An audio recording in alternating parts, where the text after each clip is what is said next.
তোমরা কারা কারা আছো বলো তো? সয়াবিনের নাম শুনলেই নাক সিটকো। হ্যাঁ, তোমাদের মতো আমিও কিন্তু আছি যে সয়াবিনের নাম শুনলে আমার নাক সিটকিয়ে যায় একদম। কি বলবো, আমার একদম ভালো লাগে না সয়াবিন খেতে। তো তার জন্য আজকে তোমাদের সাথে নিয়ে আসলাম একটা নতুন রেসিপি। আমিও প্রথমেই ট্রাই করছি এই রেসিপিটা, দেখি কেমন লাগে। তো ভাবলাম তোমাদের সাথেও ট্রাই করি। কি বলবো, ভয়েসটা তো আমি পরে দিচ্ছি। আসলে মানে সেরা হয়েছিল তরকারিটা। তো চলো তোমাদের সাথেও রেসিপিটা শেয়ার করি। তোমরা যারা যারা সয়াবিন খেতে ভালোবাসো না, একবার হলেও এইভাবে কিন্তু ট্রাই করে দেখতে পারো।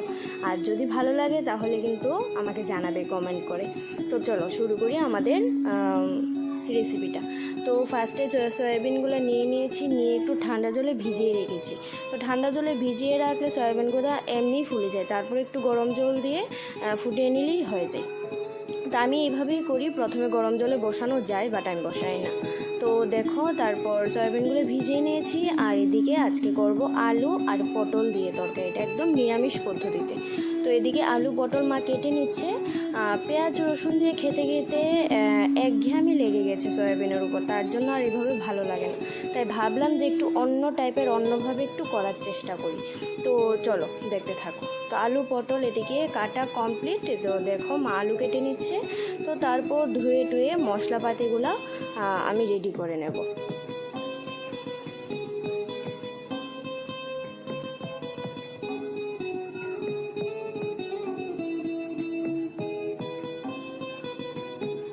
তো তারপর আমি আলুগুলোকে একটু জলে গরম করে নিয়েছিলাম, তার জন্য ধুমা উঠছিল। তারপর দেখো এদিকে মশলাগুলো আমি থালি সোমবারের জন্য এখানে ছিল তেজপাতা, শুকনো লঙ্কা, আর এদিকে মশলার ছিল জিরা, মিষ্টি জিরা আর আদা আর কাঁচা লঙ্কা, এতটুকু। একদম ঘরোয়া পদ্ধতিতে ঘরে যা যা আছে তা দিয়েই আমাদের সয়াবিন তরকারিটা আজকে আমি রান্না করব।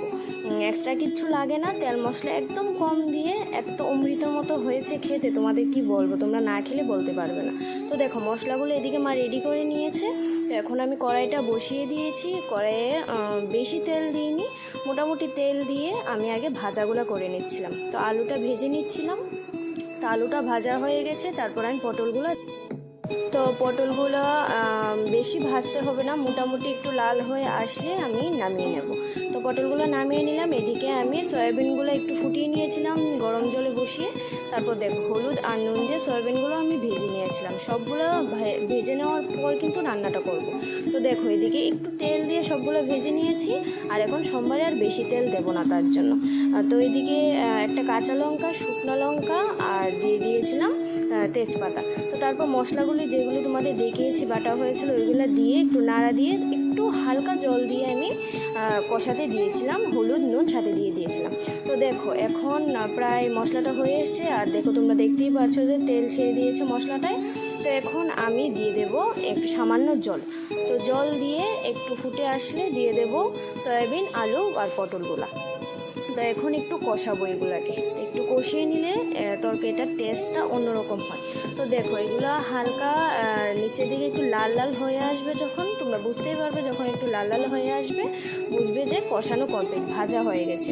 তো তারপর একটু কষে আসলে দিয়ে দেবো এখন সামান্য পরিমাণ জল, বেশি জল দেব না, বেশি জল দিলে খেতে স্বাদ হয় না। সামান্য পরিমাণে জল দেব।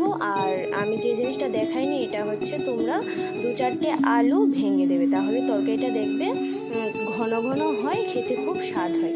আর এটা ছিল একটু গরম মশলা।